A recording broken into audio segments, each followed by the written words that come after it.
How much progress have you guys made? We've made pretty good progress for, a year and a half in.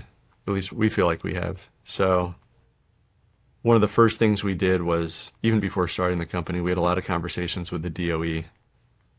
Going back to that question of what's the best way to start a company, it's by understanding if there's a need.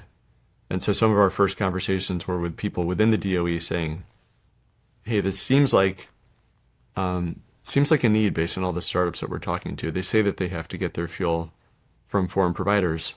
Is that really the case?" And the DOE would confirm that yes, we currently get all of our enrichment from foreign providers. And we asked, is this something that we should go and try and do? Is this something the DOE would be supportive of? Because this is a controlled technology. And again, same thing. Yes, this would be good. We could use more people doing this. This would be a good thing. We also talked to the DoD. People on our team were involved in the DoD at the time, and we're looking around saying, do we have an answer to this fuel problem? And the answer was, we have a stockpile, but someday that runs out, and it would be great if we could get production going.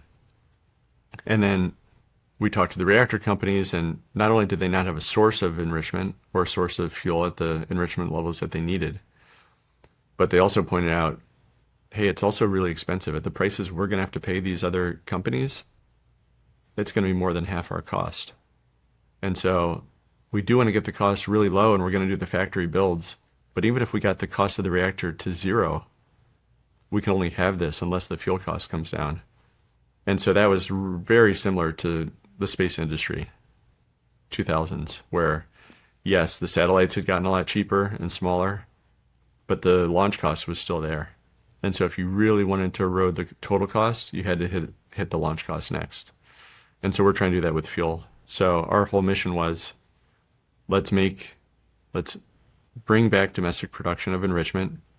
Let's do it, yes, at low enrichment levels, but also at the HALEU levels, the 20% that all these reactors need.